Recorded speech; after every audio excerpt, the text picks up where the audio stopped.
you doing, guys? And welcome to BGdino's Friday the 13th celebration. We're going to do the countdown of BGdino's favorite Friday the 13th movies. But first, let's do a recap.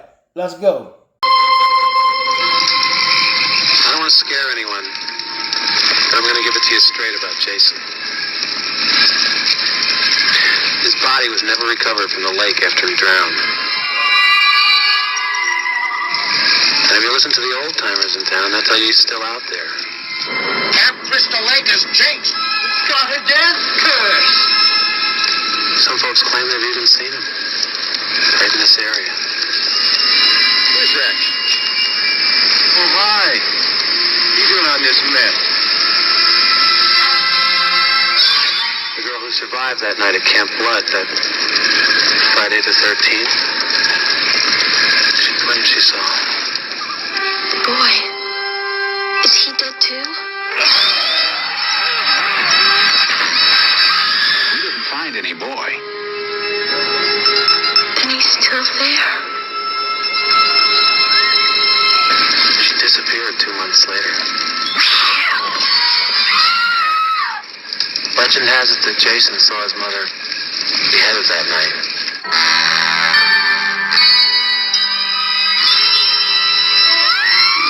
Then he took his revenge.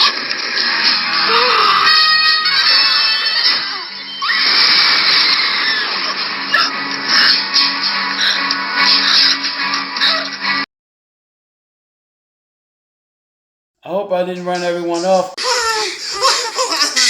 I'm sorry, child. Did I frighten you, child? We're going to start with part 3. Part 3 is the original one where Jason Ashley received his hockey mask. So to me, that's the start of the Jason that everyone knows. Because of course, part 1, Jason's mother was killing Pamela Vorhees. Part 2, it was Jason killing, but he was more like wearing a sack. Part 3 is where he actually got his mask. He got his mask from Shelly. And you remember, there's always one funny scene in all Jason movies. This funny scene right here was this guy, he was doing a handstand.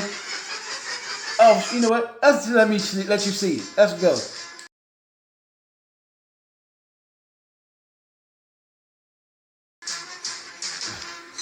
Ain't no 2 parts to that.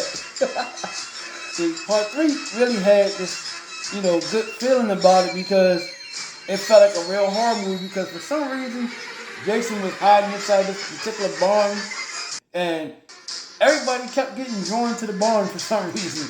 It was like different from the rest of them for some reason because most of them were actually like on a campground near the water or inside a cabin or something like that. But this one right here, he was basically hiding inside of this one particular shed. And people for some reason just kept coming there, and every time they came there, of course, Jason did Jason. My next part is going to be part 4. Part 4 was actually supposed to be the final Friday the 13th. So this is the part where Jason actually died. People don't understand that, but Jason actually did die. Part 2, Part 3, and Part 4 at the beginning, Jason was actually human. He was not a zombie. He wasn't a beast. He was actually able to be killed. He just didn't die. He has a very high tolerance to pain. And the real painful part was this little dance move that was on this part right here.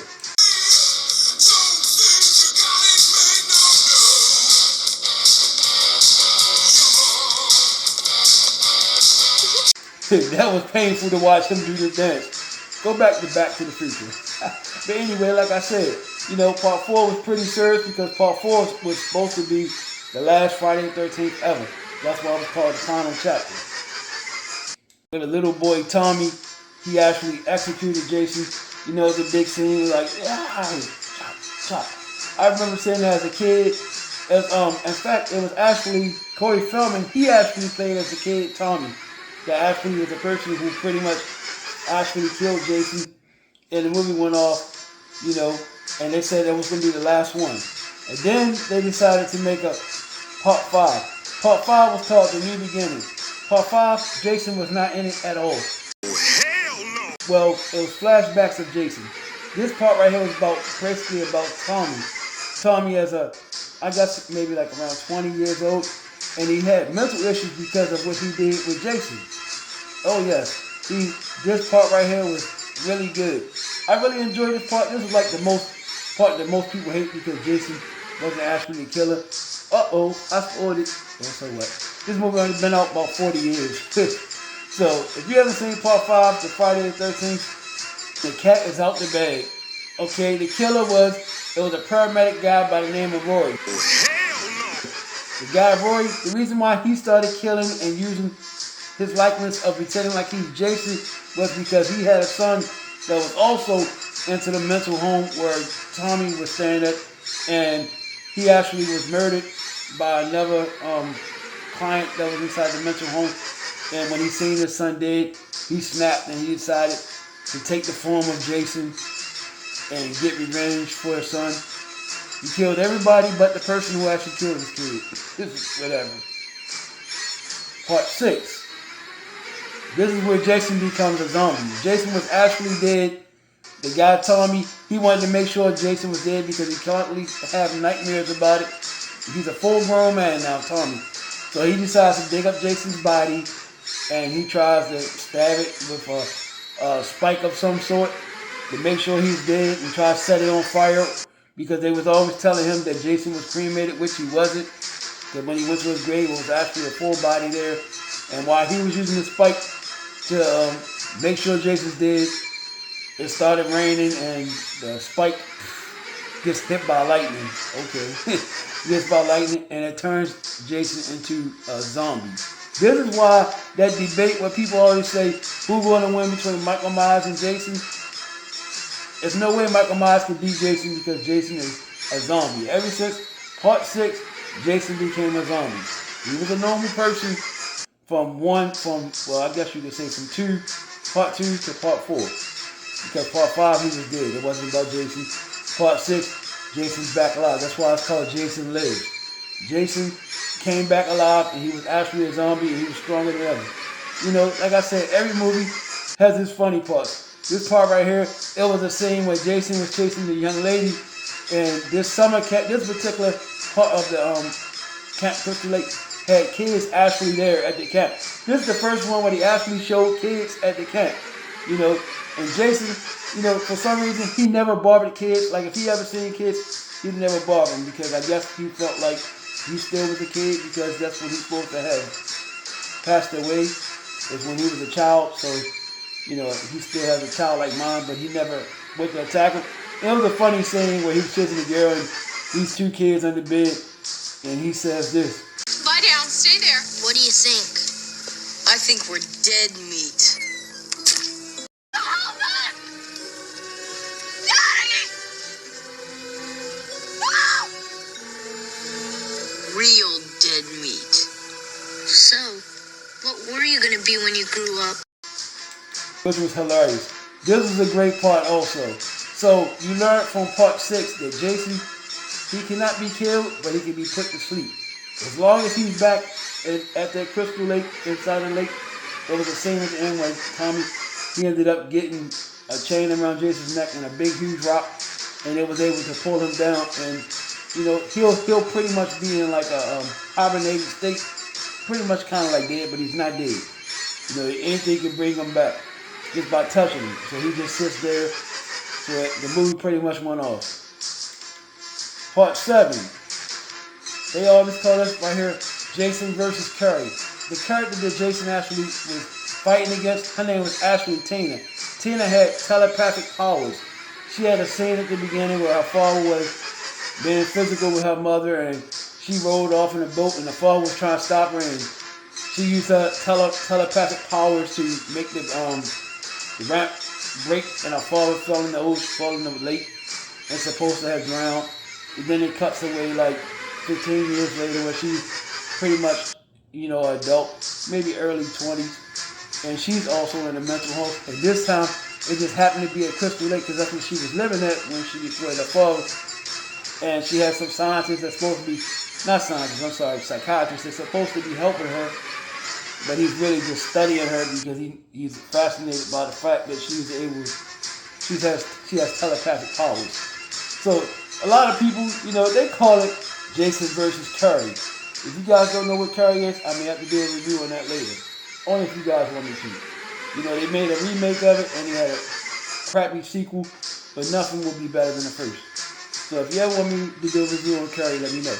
So either way, it got to a point where Jason, she went to go try to bring her father back with her telepathic powers because she believed her father was still in the lake. For some reason, why when people die in this lake, they don't go to recover them? It's like, okay, you died in the lake. Nobody never go to recover the body, or just even somebody just pretend like they did, which is actually speculated what Jason did. They speculate that he never actually died, because they say he actually watched his mother get killed. So my question is, if he was never dead, why did he hide from his own mom? Well, whatever. I guess it wouldn't be a movie if they, you know, if they was that was made sense. It would never be a movie, Friday the 13th, part anything besides part 1. Not even part 1, really. He's like, hey mom, I'm not dead. Stop killing me. It would have been over. So anyway, while Tina, I call it, y'all, like I said, people call it Carrie versus Jason, but her name is Tina. So when Tina got older, she went back to the ramp where her father died at, and she called herself trying to bring her father back. And what she did was, she brought life back into Jason, which is sitting in the lake that was still there since Tommy had him chained up and under the water. Like I said, he's never actually dead. He just, you know, he's like hibernating. And she pretty much woke him up. And he already had mega strength, so when he did that, he just broke loose. And he came out of the lake. When he came out of the lake, Tina just passed out. You know, Tina, she was in her own house. You know, like I said, her doctor, he brought her there because he was claiming that he wanted to help her by bringing her back to her site where her trauma started. But while she was there, it also was like a frat house next door with a bunch of teenagers and stuff like that. Pretty much meat for Jason to slaughter. And that's what he did. He slaughtered through all of them. He slaughtered Tina's mother. He eventually slaughtered her psychiatrist. Before he slaughtered the psychiatrist, the mother discovered that the psychiatrist was just using Tina. He wasn't trying to help her at all. He just wanted to study her because she had psychopathic powers. I'm sorry, telepathic powers. Like Professor X, something like that. But it came down to the showdown with Jason versus Tina. And Tina kicked his butt. She kicked Jason's butt. Like she had powers. She just choked the man, lifted him up, made all kinds of stuff, hit him. He had no fight against her. I mean, so, you know, it gets to a point at the end where Tina actually, she do bring her father back while she got Jason in the water, and her father grabs Jason and drags him in the water. Now, these are the parts that I'm going to talk about. You know, of course, there's other parts that I skipped those, but these are the most crucial parts. Like I said, part 3 is where Jason actually got his iconic hockey mask. And actually, there was a long story behind that. From behind the scenes, they say they was actually looking for a way to make Jason a real character. I'm talking about the directors and everybody that was involved with it. And they didn't want to use the sack over his head because they said it just didn't look right. It just wasn't scary enough. So one guy, he just happened to have a hockey mask in his car. And that was how the iconic mask came for Jason. That's a little history lesson on Jason. Part 4, like I said, Jason, it was supposed to be the end of Friday the 13th. You know, that's why they called it the final chapter. That was going to be the last one, where they actually made Jason actually really did die. So he really was dead. Part 5 was just a regular human being pretending to be Jason, getting revenge for his son. Part 6, the guy Tommy, he actually went and tried to check on Jason, but he ended up resurrecting Jason and turning him into some kind of powerful zombie, which is the Jason that's indestructible, pretty much. Part 7, he fought against the girl that had telepathic powers and pretty much got his butt whooped after he slaughtered. You know, it was actually a scene there where he picked up someone in a sleeping bag and just. But on the movie, they showed he showed him pick her up and hit her against the tree one time. But the actual cut is he supposed to have did it several times. But of course, the movie they felt like it was too brutal to put in movies back then, so they only showed him do it once. So, you know, those are my type ones because, like I said, those are the ones to me that was important. Of course, there's many of them, and I love all the Friday the 13th movies. You know, but if I kept too far, I would end up having to go into the Nightmare on Elm Street because, of course, you know, part 9, Jason Goes to Hell. Freddy grabs his mask at the end, and then they do the Jason versus Freddy. So, thank you guys for watching this video. You know, I made this movie for you guys. Friday the 13th, thank you guys very much. I appreciate you guys. Thank you guys. I love you guys. I appreciate all the support. Stick around, guys. I'm going to do My Bloody Valentine, the original one. If it doesn't come out on Valentine's Day, which is Saturday, I'm most definitely going to have it out by Sunday. So stay tuned for that. That's a classic.